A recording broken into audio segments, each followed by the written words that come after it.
Hello, WNK. I am George Herbig, Chief Forecaster here for Weather Now, Kentucky. Live on YouTube for the first time. Actually, I think we've been live before on here, but first one I've done by myself anyway. Let's see here. I'm going to get this shared over to our Facebook channel, so if you would give me just one moment, that way we can make sure that everyone that wants to watch it is tuning on in. Hi, Michael. How's it going, brother?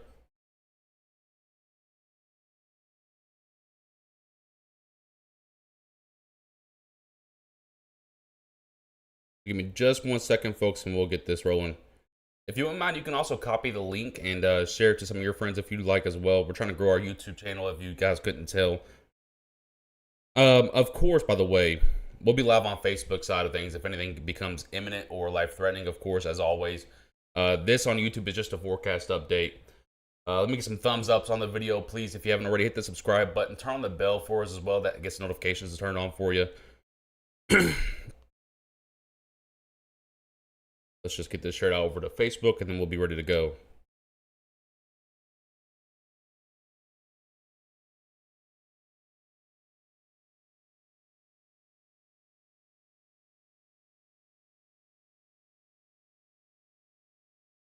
Alrighty. I think we're good now. I think we're good.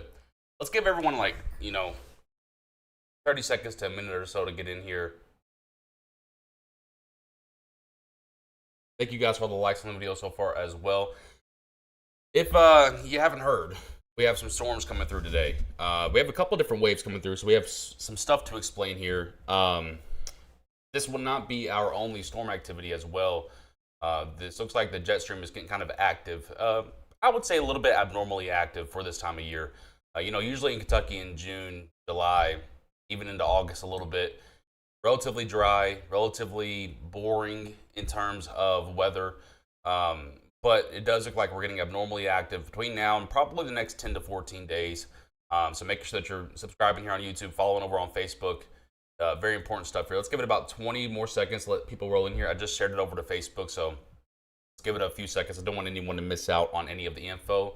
If you are in the chat, make sure you say hi like Michael G did. Let me know that you're here joining us. Also, now that we've hit 500 subscribers, we're going to be doing a giveaway here soon of a gift card to someone's choice. I'll make a post about that whenever we're ready to do that. We are also doing another giveaway at 1,000 subscribers as well, so making sure that you're sharing this out to your friends, getting them subscribed, turn on the bell to go along with that. So I'll give it about 15 to 20 more seconds, let more folks hop in here. Looks like we're getting some new folks over from the Facebook side of things. I know I'm going to butcher this name. I'm so sorry. So I'm just going to say Wilson. Hello, how are you doing? Hope you guys are doing okay out there. If you step outside today, by the way, it is muggy. It is muggy. A drastic difference as opposed to even 16 to 24 hours ago. It is a drastic difference out there. So that should let you know right there off the bat something's happening in our atmosphere. So we got a few things to discuss here. Currently, most people are sitting in the upper 70s, low 80s with dew points in the mid to upper 60s. So super, super muggy, warm day out there. Kimberly, hello. How are you doing? Thank you for joining us here. Again, looks like we're getting some more folks from Facebook. If you're just not tuning in, welcome in. I'm George Herbig, Chief Forecaster here for WNK. If you wouldn't mind, throw a like on the video, help us out there with that.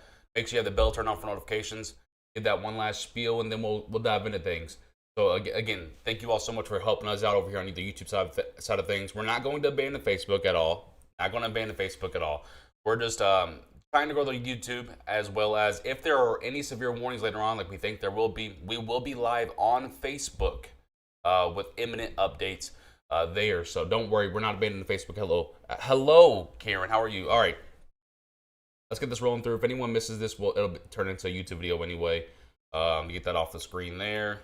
Pull up our radar. All right, I just want to kind of show you guys. So what we're going to do here, we're going to go through what we're seeing right now. We're also going to pull up model data, show you what the model data is suggesting for later on this afternoon and evening. We're going to go through timings. We're going to go through alert levels. We're going to go through everything here. So buckle up. Right now, what we're seeing on your screen is some storm initiation occurring out toward Murray and Paducah and that western side of Illinois, Indiana going into Illinois right there. Now, these storms are moving two different directions, okay? What we're going to see tonight is these storms down here moving up. These storms eventually coming over here and then moving down. So this will create a merging line of storms and will, as a result, create a bowing line of storms moving to the east and that will create wind gust damage events as well as large hail at times, as well as the low chance at a tornado or two cannot be ruled out. So Janie says hi from, let me make sure I'm reading that correctly. Hi from Grayson, Kentucky. Thank you for all you do. Thank you for tuning in here and supporting us. I appreciate you. So rolling through, that's the radar. Those are kind of going to keep developing, and we'll see if these turn into wide showers. If they do turn into wide showers, then our severe weather day is pretty much over. Now, if they stay thin and they move on out and don't really cause a whole lot of disruption, then we have to worry about this second line that you can already kind of see forming back here. So we'll let things kind of develop. So making sure that you're staying tuned for forecast updates is super, super important. What I'm going to do now is pull up our risk map for today. Let me see, make sure this is all fitting on the screen correctly. It kind of cuts out Paducah a little bit, but it's yellow over there as well. So what we have here is a red zone and a yellow zone. And again, we're going to show model data so that you guys can see it for yourself on the radar, what it may look like later on this evening. So make sure you stay tuned throughout this whole video. The red zone and yellow zone. Red zone is a level 3 out of 5 risk. The yellow zone is a level 2 out of 5 risk. Level 3, the reason for the difference there is we feel like if there is a tornado today, again, the odds of it are like literally about 3%, which is relatively low. You never really see, on the scale of 1 to 10, 3% is kind of low. Right. So again, if we feel like if there is a tornado today, it would occur somewhere in this red zone.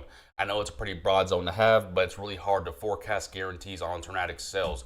So this yellow zone is more worried about straight line winds and large hail at times. The red zone is worried about all modes of severe weather. The time frame today is again about 2 p.m. to about 9 p.m. Obviously 2 p.m. being more the western side of things.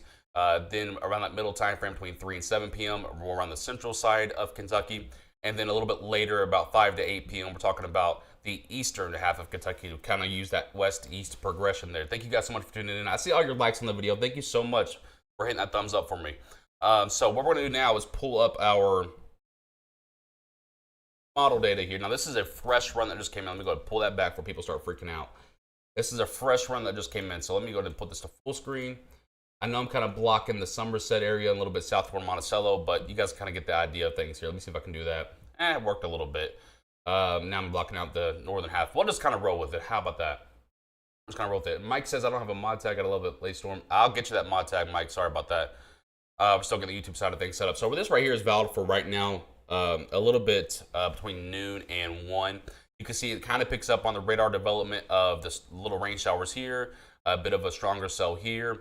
And now we're going to push this on forward to 1 to 2 p.m. You can see kind of how these are progressing.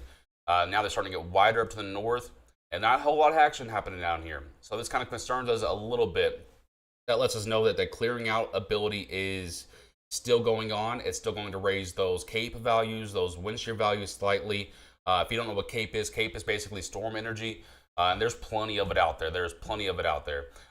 Pretty much almost double what we need. So we have no lack of storm energy. What we're lacking a little bit today, if anything, is something called wind shear. Basically something to get the storm rotating, get updrafts occurring and whatnot as well. So what we're going to do now is push this on forward to 2 p.m. Central Time, 3 p.m. Eastern Time. Now we can start seeing some cells beginning to pop off back out there toward Paducah, and then back out toward the Cape Girardeau area, and then out toward the Mayfield areas as well. Now, again, these should move out to our east and develop into cells going into Clarksville and Nashville, Tennessee. And now what we're also seeing is where there was a kind of a gap. Now we're starting to see cells fill in toward the Madisonville, Owensboro area, even up toward Evansville slightly. And then those are going to develop. These would be the cells that perhaps might carry a tornado with it. Now, again, those tornado odds are extremely low. I'm not going to sit here and say this is some type of super outbreak. The major concern today is 60 to 70 mile per hour winds at times, and those are plenty enough to cause damages. But as you can see, now we have some cells popping all the way out toward Lexington, out toward Somerset area. What we're seeing the storm initiation occurring because these dew points are so high, and now we're getting something to disrupt the atmosphere moving through. The reason that disruption is happening is a low pressure or a cold front is arriving into the Indiana area, and just south of that and southeast of that is where you can find more of your severe weather. So tracking where that low pressure goes is super important. V says she's watching from Hopkinsville. Thank you very much out there, V Olson in Hopkinsville. What time is this? Again, this right here is 4 p.m. Central Time to 5 p.m. Eastern Time. Now, we'll have to see if the radar actually does this. These model data can get a little bit iffy on where these cells pop up at. So don't take this absolutely 100% verbatim. This just kind of gives you the idea of the storm evolution that we may see this evening. As we push this on through, I will note that this does show a supercell in Hardin County around 5 to 6 p.m. Again, this might be wiggling back and forth between Grayson County to Hart County, as well as LaRue County. It could wiffle all the way up to Louisville area, Shepherdsville area.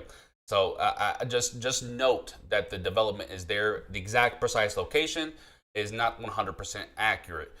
So as this pushes on through, you can see it just creates a big blob of mess. This actually does show me some concern, though.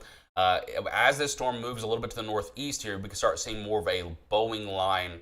Now, these have a lower tornado odds typically. You can get a quick spin-up tornado, but more so concerning is that these usually create the higher severe wind gusts. Now, this route here is actually valid for 7 p.m. Central Time, 8 p.m. Eastern Time. Out there toward that Lexington area, you see the lines kind of moved out toward that neck of the woods. And you can kind of see this matches our zones a little bit.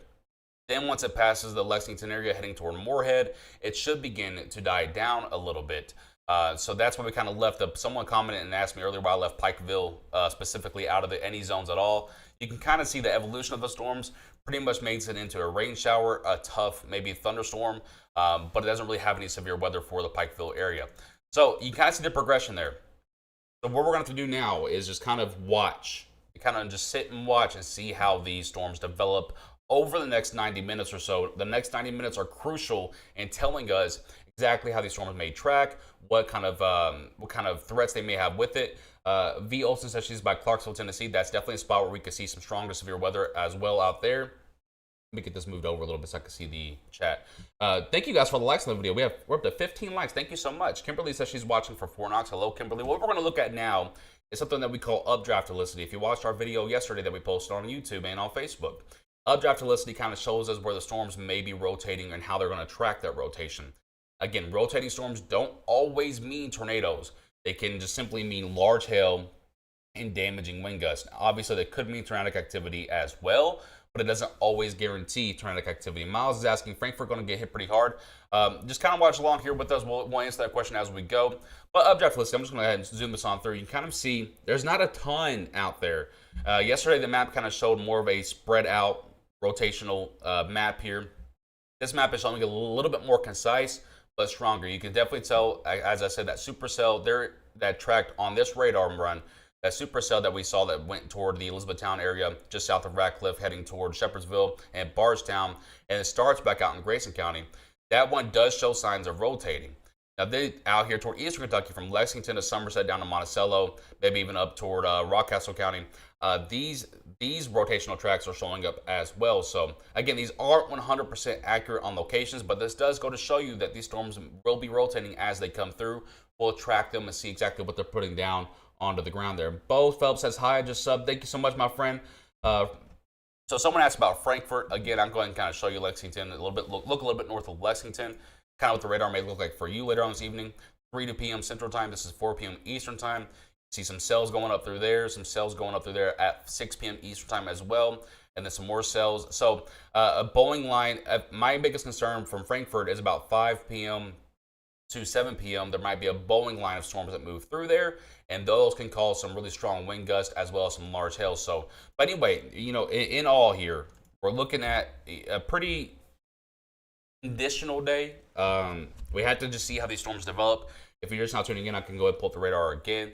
We kind of are already seeing storms develop and turning into stronger cells as well. It's already probably has a hail tag with it. Let's check and see. It does have a hail tag with it. We're already seeing this line of storms out here toward Cape Girardeau. And now these will actually head a little bit northeast and should miss out on Kentucky. And so what happens because of that is this area up here toward Evansville, Princeton, Indiana, southern Indiana, should go ahead and stabilize.